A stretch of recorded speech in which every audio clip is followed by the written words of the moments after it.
जय हिंद साथियों। SSC and हवलदार का एग्ज़ाम जो आपका है अभी, उसको देखते हुए सारे एसएससी के प्रीवियस ईयर के क्वेश्चन आपको हम कराएंगे, ठीक है।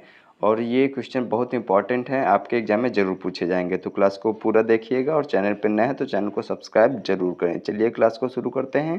पहला क्वेश्चन है, 1967 में भारत के संविधान में राजभाषाओं की सूची में निम्नलिखित में से कौन सी भाषा को शामिल किया गया था, ठीक है। तो इसका सही आंसर हो जाएगा सिंधी, यानी कि इस क्वेश्चन का ऑप्शन बी राइट हो जाएगा। सिंधी भाषा को 1967 में भारत के संविधान में राजभाषाओं की सूची में शामिल किया गया था, ठीक है। ये एसएससी एमटीएस 20/8/2019 के एग्जाम में पूछा गया था। ये सारे क्वेश्चन आपके रिपीट होते रहते हैं।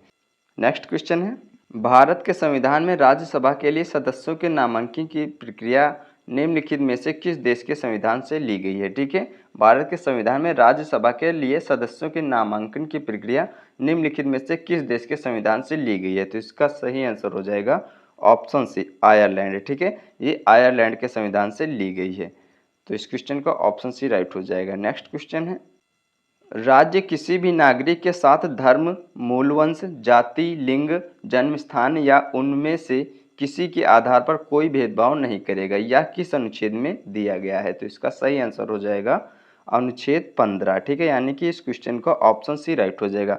अनुच्छेद 15 में ये कहा गया है कि राज्य किसी भी नागरिक के साथ धर्म, मूलवंश, जाति, लिंग या जन्म स्थान या उनमें से किसी के आधार पर कोई भेदभाव नहीं करेगा, ठीक है। इस क्वेश्चन का ऑप्शन सी राइट हो जाएगा। नेक्स्ट क्वेश्चन है, भारत के संविधान का अनुच्छेद रिक्त स्थान धार्मिक मामलों के प्रबंधन की स्वतंत्रता से संबंधित है, ठीक है। पूछा है भारत के संविधान का कौन सा अनुच्छेद धार्मिक मामलों के प्रबंधन की स्वतंत्रता से संबंधित है। तो इसका सही आंसर हो जाएगा ऑप्शन बी, यानी कि अनुच्छेद 26। भारत के संविधान का अनुच्छेद 26 धार्मिक मामलों के प्रबंधन की स्वतंत्रता से संबंधित थे। तो इस क्वेश्चन का ऑप्शन बी राइट हो जाएगा। नेक्स्ट क्वेश्चन है, भारत में संघ का निर्माण करना एक रिक्त स्थान है, ठीक है। भारत में संघ का निर्माण करना एक, यहाँ पे क्या आएगा, तो इसका सही आंसर हो जाएगा भारत में संघ का निर्माण करना एक प्राकृतिक अधिकार है, ठीक है। यानी कि इस क्वेश्चन का ऑप्शन सी राइट हो जाएगा, ठीक है। नेक्स्ट क्वेश्चन है, बच्चों के लिए निःशुल्क एवं अनिवार्य शिक्षा का अधिकार आरटीई यानी कि राइट टू एजुकेशन अधिनियम जो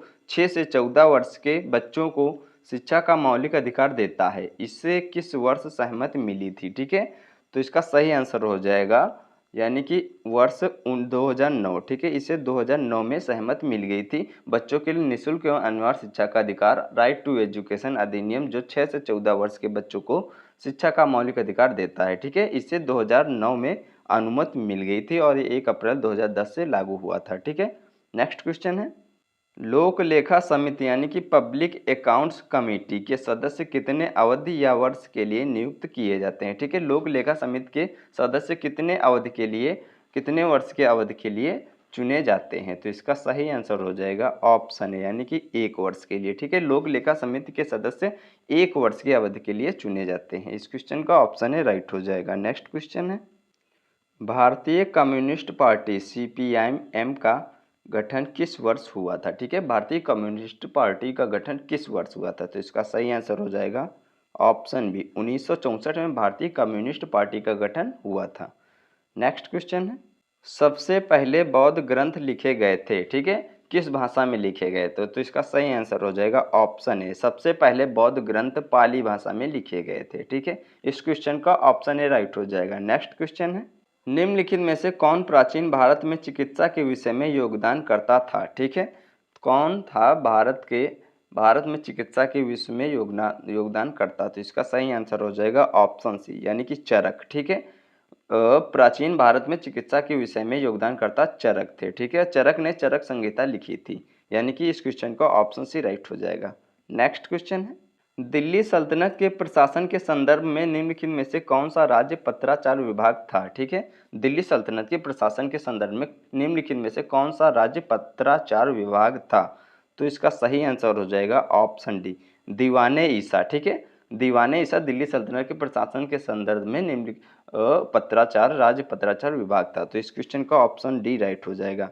नेक्स्ट क्वेश्चन है, निम्नलिखित में से कौन तानसेन का जन्म स्थान है, ठीक है। निम्नलिखित में से कौन सा शहर तानसेन का जन्म स्थान है। तो इसका सही आंसर हो जाएगा ऑप्शन डी, ग्वालियर, ठीक है। ये मध्य प्रदेश में पड़ता है। ग्वालियर में इनका जन्म हुआ था तानसेन का। ठीक है, इस क्वेश्चन का ऑप्शन डी राइट हो जाएगा। नेक्स्ट क्वेश्चन है, निम्नलिखित में से कौन सी घटना 1919 में नहीं हुई थी? ठीक है, जलियांवाला बाग त्रासदी ये 1919 में हुआ था। मॉन्टेग्यू चैम्प्स सुधार की घोषणा भी 1919 में हुई थी। बंगाल का विभाजन 1919 में नहीं हुआ था। ठीक है, और रॉलेट एक्ट पारित भी ये 1919 में होता है। तो इस क्वेश्चन का जो ऑप्शन सी है ये राइट हो जाएगा। ठीक है, क्या पूछा था, निम्नलिखित में से कौन सी घटना 1919 में नहीं हुई थी? तो आपका सही आंसर होगा बंगाल का विभाजन 1919 में नहीं हुआ था। ठीक है, यानी कि इस क्वेश्चन का ऑप्शन सी राइट हो जाएगा। नेक्स्ट क्वेश्चन है, मध्यकालीन भारत के निम्नलिखित में से किस राजा द्वारा मन कौतूहल पुस्तक का संकलन किया गया था? ठीक है, मन कौतूहल पुस्तक का संकलन किया गया था किस राजा के द्वारा? तो इसका सही आंसर हो जाएगा ऑप्शन ए, यानी कि राजा मानसिंह तोमर के द्वारा मन कौतूहल नामक पुस्तक का संकलन किया गया था। ठीक है, कब किया गया था? मध्यकालीन भारत में। ठीक है, तो इस क्वेश्चन का ऑप्शन ए राइट हो जाएगा। नेक्स्ट क्वेश्चन है, 1883 में भारत के किस ब्रिटिश वायसराय को इल्बर्ट बिल के साथ संबद्ध किया गया था? तो जो ब्रिटिश वायसराय थे 1883 में वो थे लॉर्ड रिपन। ठीक है, लॉर्ड रिपन के समय में ये ब्रिटिश वायसराय को इल्बर्ट बिल के साथ संबद्ध किया गया था, लॉर्ड रिपन को। ठीक है, इस क्वेश्चन का ऑप्शन ए राइट हो जाएगा। नेक्स्ट क्वेश्चन है, निम्नलिखित में से किस खगोलीय पिंड में चारोन नामक एक प्राकृतिक उपग्रह है? ठीक है, चारोन नामक एक प्राकृतिक उपग्रह है किस खगोलीय पिंड में? तो इसका सही आंसर हो जाएगा ऑप्शन बी, प्लूटो। ठीक है, प्लूटो का चारोन एक प्राकृतिक उपग्रह है। ठीक है, तो इस क्वेश्चन का ऑप्शन बी राइट हो जाएगा। नेक्स्ट क्वेश्चन है, गंगा ब्रह्मपुत्र बेसिन रिक्त स्थान अक्षांशों के बीच स्थित है। आपसे पूछा है गंगा और ब्रह्मपुत्र बेसिन किन अक्षांशों के बीच स्थित है? तो आपका आंसर हो जाएगा जो सही होगा, यानी कि ऑप्शन डी, 10 डिग्री नॉर्थ और 30 डिग्री नॉर्थ। ठीक है, ये गंगा और ब्रह्मपुत्र बेसिन इन अक्षांशों के बीच स्थित है, 10 डिग्री नॉर्थ और 30 डिग्री नॉर्थ अक्षांशों के बीच स्थित है, यानी कि इस क्वेश्चन का ऑप्शन डी राइट हो जाएगा।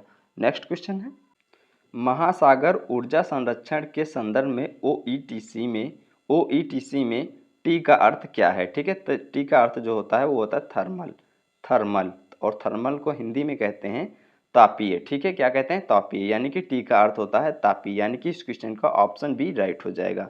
नेक्स्ट क्वेश्चन है, निम्नलिखित में से कौन गंगा नदी की एक सहायक नदी है? ठीक है, गंगा नदी की एक सहायक नदी कौन सी है इन ऑप्शनों में से? तो इसका सही आंसर हो जाएगा जो घाघरा नदी है, ये गंगा नदी की एक सहायक नदी है। ठीक है, यानी कि इस क्वेश्चन का ऑप्शन सी राइट हो जाएगा। नेक्स्ट क्वेश्चन है, शेषाचालम बायोस्फीयर रिजर्व भारत के किस राज्य में स्थित है? ठीक है, शेषाचालम बायोस्फीयर रिजर्व भारत के किस राज्य में स्थित है? तो इसका सही आंसर हो जाएगा ऑप्शन डी, आंध्र प्रदेश। ठीक है, आंध्र प्रदेश में शेषाचालम बायोस्फीयर रिजर्व स्थित है।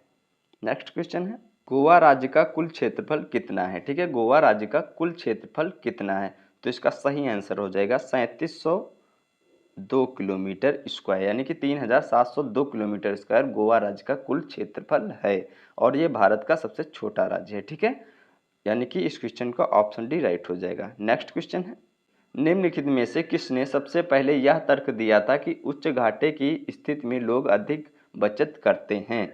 तो ये सबसे पहले जिसने तर्क दिया था उनका नाम था डेविड रिकार्डो। ठीक है, डेविड रिकार्डो ने सबसे पहले यह तर्क दिया था कि उच्च घाटे की स्थिति में लोग सबसे अधिक बचत करते हैं, यानी कि इस क्वेश्चन का ऑप्शन डी राइट हो जाएगा। नेक्स्ट क्वेश्चन है, निम्नलिखित में से कौन भारत का पहला पेपरलेस बजट है? ठीक है, कौन भारत का पहला पेपरलेस बजट है? तो इसका सही आंसर हो जाएगा केंद्रीय बजट 2021-22, यानी कि इस क्वेश्चन का ऑप्शन डी राइट हो जाएगा। ठीक है, केंद्रीय बजट 2021-22 जो पेश हुआ था वो भारत का पहला पेपरलेस बजट था। ठीक है, और ये किसने पेश किया था? वित्त मंत्री निर्मला सीतारमण ने। ठीक है, वित्त मंत्री निर्मला सीतारमण ने यह बजट पेश किया था। नेक्स्ट क्वेश्चन है, निम्न में से किस गतिविधि को गोल्ड कॉलर पेशा कहा जाता है? ठीक है, किस गतिविधि को गोल्ड कॉलर पेशा कहा जाता है? तो इसका सही आंसर होगा जो पंचभागी गतिविधि जो होती है इसे गोल्ड कॉलर पेशा कहा जाता है, यानी कि इस क्वेश्चन का ऑप्शन डी राइट हो जाएगा। नेक्स्ट क्वेश्चन है, आरबीआई यानी कि रिजर्व बैंक ऑफ इंडिया भारतीय रिजर्व बैंक के केंद्रीय निदेशक मंडल को रिक्त स्थान वर्षों की अवधि के लिए नियुक्त किया जाता है। आपसे पूछा है कि आरबीआई यानी कि भारतीय रिजर्व बैंक के केंद्रीय निदेशक मंडल को कितने वर्षों के अवधि के लिए नियुक्त किया जाता है? तो इसका सही आंसर हो जाएगा ऑप्शन डी, 4 वर्षों के लिए, ठीक है। आरबीआई यानी कि भारतीय रिजर्व बैंक के केंद्रीय निदेशक मंडल को 4 वर्षों की अवधि के लिए नियुक्त किया जाता है। इस क्वेश्चन का ऑप्शन डी राइट हो जाएगा। तो फ्रेंड्स आपके 25 क्वेश्चन ये वेरी इंपॉर्टेंट क्वेश्चन आपको करा दिए हैं। डेली आपको 25-25 क्वेश्चन कराते रहेंगे और वीडियो को पूरा देखिएगा, दोस्तों के साथ शेयर करें, चैनल को सब्सक्राइब जरूर करें, ठीक है। मिलते हैं नेक्स्ट वीडियो में, तब तक के लिए धन्यवाद।